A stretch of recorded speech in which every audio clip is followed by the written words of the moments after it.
Thank you. Hello, everyone. I'll reintroduce myself. I'm Michelle.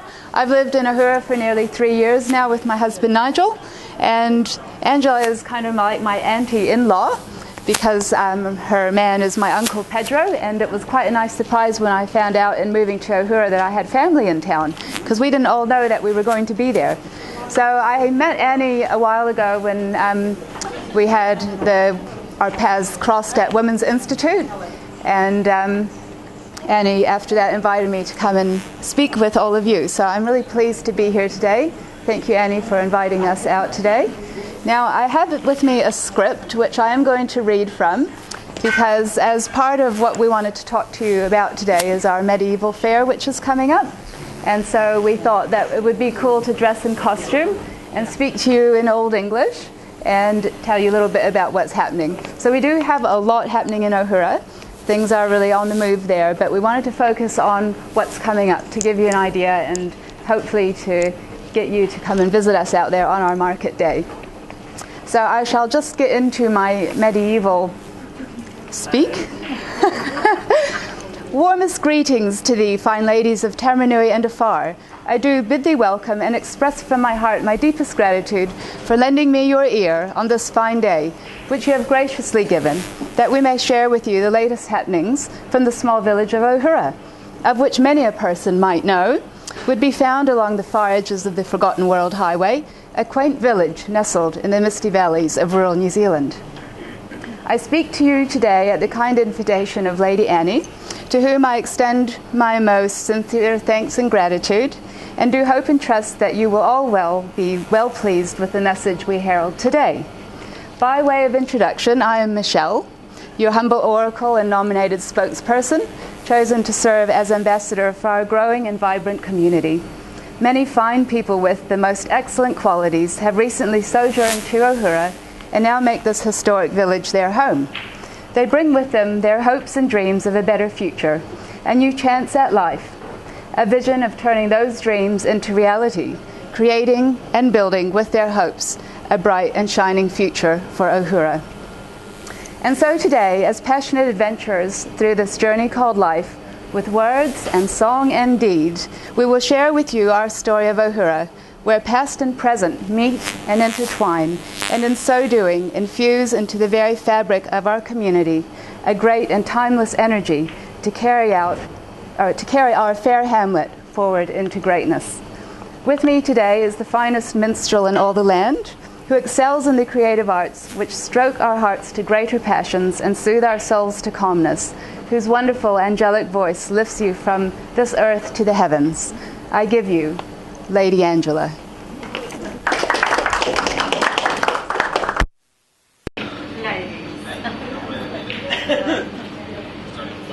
I've been a member of the community in Ohura for 6 years now. My partner and I have been working in Auckland up till a year ago when we managed to escape, and now we're in our tiny village. I'm able to pursue my crafts and my art, and we're both busy musicians, my partner and myself, and we just love to be in Ohura and off the grid. We're off the grid, we're living a very off the grid lifestyle, which is lovely. My passion is gardening, and I'm also an artist. Then come ye fairies, dance with me around, melt her heart with your melodious sound. In vain are all the charms I can devise. She hath my heart to melt them with her eyes.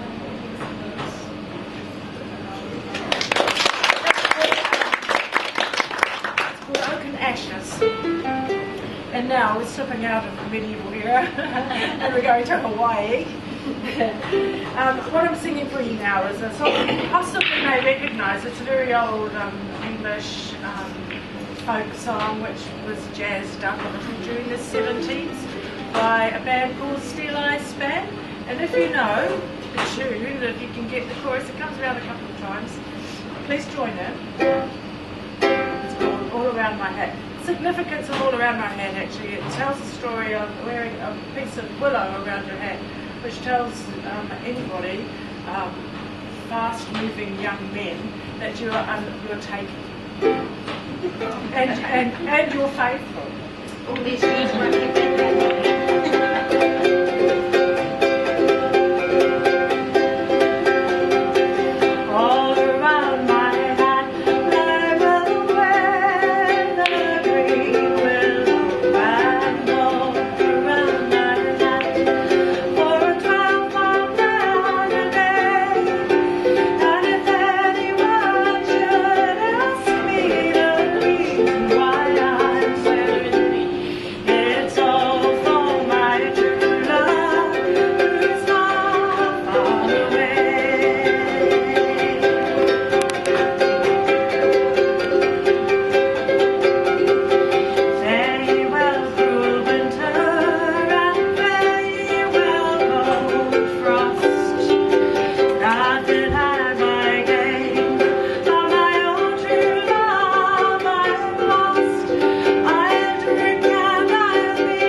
Well, and now, gracious ladies, for your continued enjoyment, it is my great honour to introduce to you the fiercest and most highly skilled female medieval combatant, the world champion of poleaxe combat, Lady Sophie Moore Stockbridge.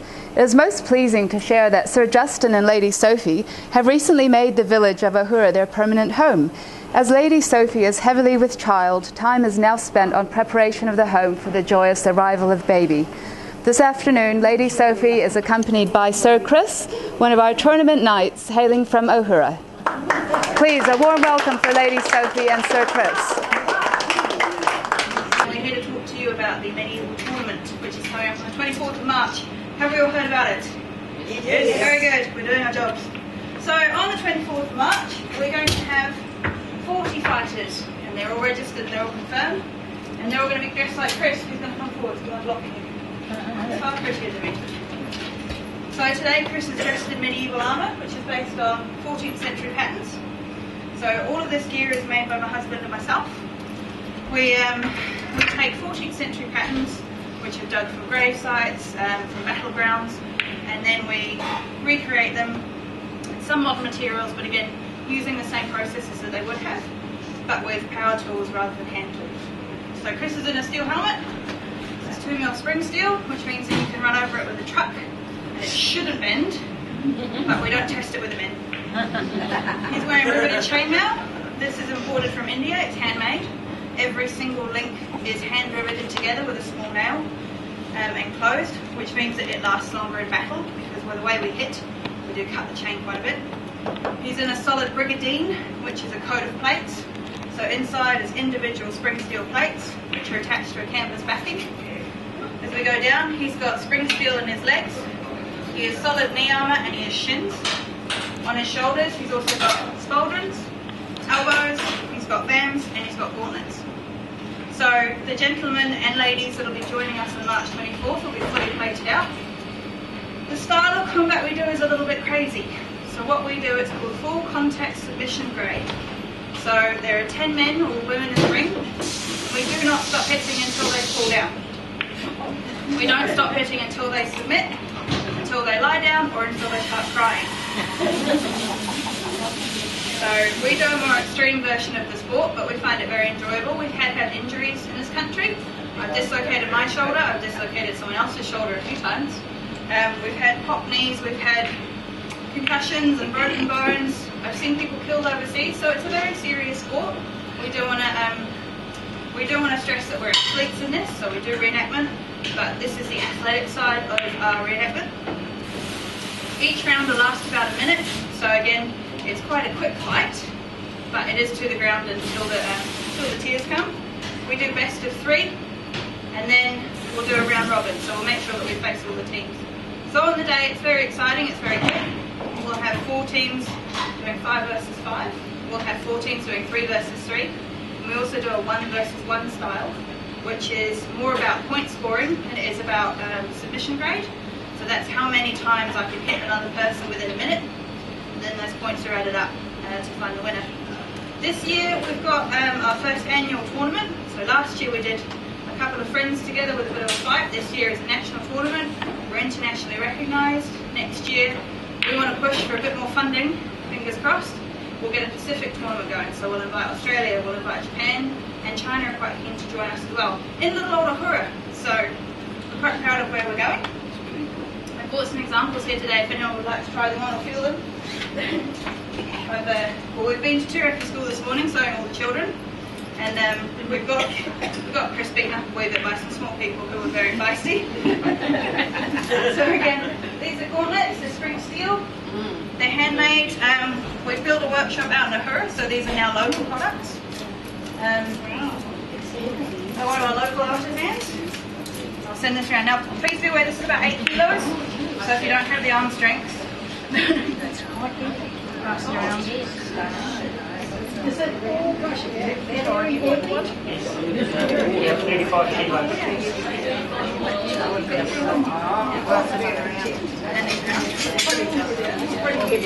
So the weapon going around on the right is called a mace. It is exclusively for breaking bones. There is no need to cut with this. So if Chris would be so kind as to let me hit him, I can demonstrate how hard that we do it, if no one wants to have a go. Sorry, Chris. So gently. These are nice stuff, and if I'm going to be truly mean, sorry Chris. So he's quite happy in there. Would anyone else like to hit Chris in the head? New Zealand's got several world championships at the moment. We've also got some bronze medal, silver medalists. I've been to France, Spain, Poland. Husband went to Denmark to compete. So New Zealand is definitely one of the stage awards. We always take 5 people around the world, and because we've always had to travel the furthest, then we're a very much loved country around the world, and we do a lot to promote ourselves, which is why next year we're hoping that Japan will come to us and Australia will come to us as well. We've had people from Denmark come to New Zealand to fight with us, so we do what we can to put New Zealand on the world stage and represent, you know, the kind of hard Kiwis that we are. Ohura itself is going to be a new base for a medieval workshop and a blacksmith, and again we're going to try and get on the tourist trail and get people in. I myself have got a history degree, so this is sort of my job. It's my business with my husband, and we enjoy furthering community knowledge. So we do school groups. We've done a school group this morning, and showing the next generation about our ancestors and what we used to do. So, for instance, all the clothing is handmade, all the padding is handmade. I've made all the padding here. So it's historical patterns with, you know, modern machines and stuff, but it's me remembering my ancestors and me remembering my culture, and then trying to teach other people about their ancestors and their culture and what to do in a power cut. Quite simply, right? A full 6-course meal and a power cut. Have we got any questions about anything? So why did you pick Ohura? My family farm is Taumarunui, and my husband and I myself got married in Taumarunui, and my dad's local was the Cozy Club, so the nearest drinking hole was Ohura. And so we have settled. Yeah. Yeah, we've dragged Chris out from Ohura as well. It's There's not many out there now. no, but it's wonderfully affordable. It's the end of the world. Yeah. With all that gear on, how many kilos would you weigh with all that gear on? So I'm not going to tell Chris's weight since that's rude, but he's currently wearing 35 kilos around of armour. So my personal suit's around 16, and we've had suits up to 50 kilos. Sorry. As in the suit itself? So this is a British suit? Okay, yeah. So again, 14th century, we're looking sort of 1380s to 1420s, depending on. We've got mainly English, but a little bit of Italian, and then a slight French overture. So this is the shovel-faced bassinet, which is more of a French style. I've also called it a cow catcher, which I find offensive, but shovel face. He's got a lot of air in here. He's got some big breathing holes so that you've got the ventilation in the running. Chainmail is pretty much European. The brigandine and stuff, it evolved through history. So it started as solid plates, and then they learned how to make stronger steels, but they couldn't make the stronger steels very large. So they started with smaller plates. And then we see sort of into the German Gothic stages around 15th, 16th century that they turn back into full breastplate. So this is transitional. I'm getting a bit too technical here. Transitional armour, which is where they were coming from thick, heavy, chunky metal into more sort of delicate, into the filigree, the acid etch, the really pretty stuff. So this is the ugly phase in the middle. But it's a cheap mercenary suit that you would have found many footmen wearing. So this isn't a lordly suit. This is the grubby people that came at the back of the army and just cleaned up the killing fields. Anything else? Yeah. Do you intend to hold horses and have tournaments? I myself have done some foot to jousting combat, which is where we're on the ground and they're on the jousting. There are jousters in New Zealand. They cost a lot of money to get here though. So because of their equipment and all that kind of stuff, we've got to raise about $2,000 a horse for them to join us on the weekend. So all the money in the world, yes, you get jousters, and I've tried it myself, but it'll be down the line a wee bit. Does his ears bring any exit on the Padding inside goes over my ears. But some people think it's like... Yeah. So inside Chris has got compression foam, which is a special kind of safety foam, which is all squashed together. So he's got about 20 mil in there, and because it's compressed, it equals to about 50 mil of padding. That stops concussive force coming through the helmet. Because the helmet sits on the shoulders, we also see the concussive force go through into the shoulders, into the bridge, and then dissipate through the body, so we don't get nearly as much concussive force through the brain. Yeah, still hard.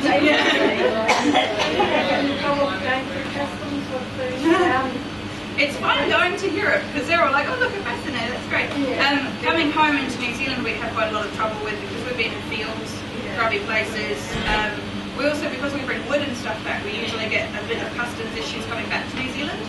But going over, they just look at you sort of... Japan is... we haven't been... Oh, we've been searched in America. Japan, you're not allowed to take any weapons whatsoever. You're only allowed to take shields and armour, so you have to borrow weapons when you get there because they're very strict on their samurai rules. Australia, you're not allowed maces, but you're allowed to take a stick and a head and assemble them there. So there are a few countries with some very strict rules, but again, it's research before you go and know what you're doing. What sort of questions do children ask before? Can I please try it on and hit him? So yeah, we've seen Turkey school this morning. Oh, the other question we had a lot was, is it a real sword? And we had quite a bit of trouble answering it because to us it's a combat sword. It's real to us, we use it, but it's not 600 years old. So that was the only interesting one that got me today. Is it a real sword? Well, it's real to me, but it's not 600 years old. The last time I saw helmets there was when I was in the Tower of London. Oh yeah, they've got some beautiful examples Okay, too. and all on the horses and... So the Tower of London, they've got armourers at the moment, but you have to do almost a journeyman status and work up through the ranks, and you have to provide, I think it's 8 examples of your best work before you're allowed to submit to the Tower of London. It's one of my husband's magical dreams is to get pieces submitted, but in regards to sort of a more formal suit, so the very pretty ones, you're looking at about £50,000 to £60,000 for a suit in museum replicas, so they're certainly worth the money as well.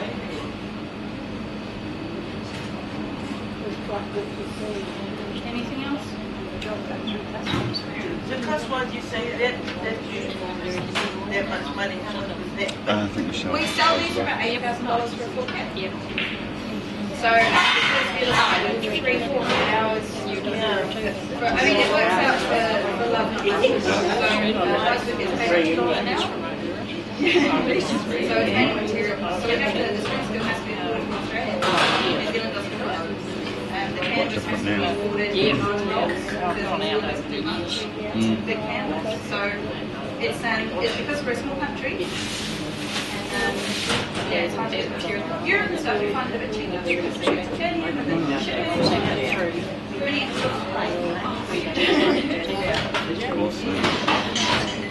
It's a thing that tends to spring up now. It's a pretty risky thing. 24th of March starting at 10 AM, the fighting kicks off at 10:30, and then every other hour after that we'll be doing an experiment, so there'll be more people getting beaten up. We've also got heaps of free kids games coming, and we've also got some children's soft armour, so very safe for all the kids to have a go, and anyone, so if you've got kids or grandkids or family, bring them along and we'll let you beat them up. Yeah, let's safe environment. I think got free range for children. Well, that's excellent, wasn't it?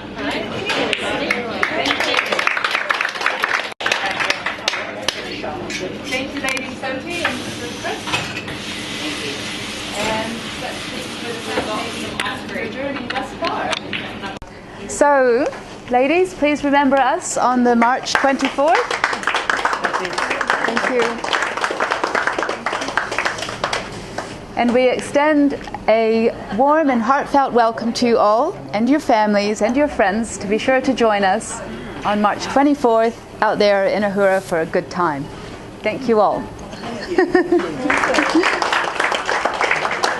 And remember that we also have got Angela's art here if anybody would like to have a look at what she does. Absolutely beautiful handcrafts. So do come and have a look. And that's Nigel. directly from Ohura. But don't hold that against them. Because I was. Oh. When I was 10 months old.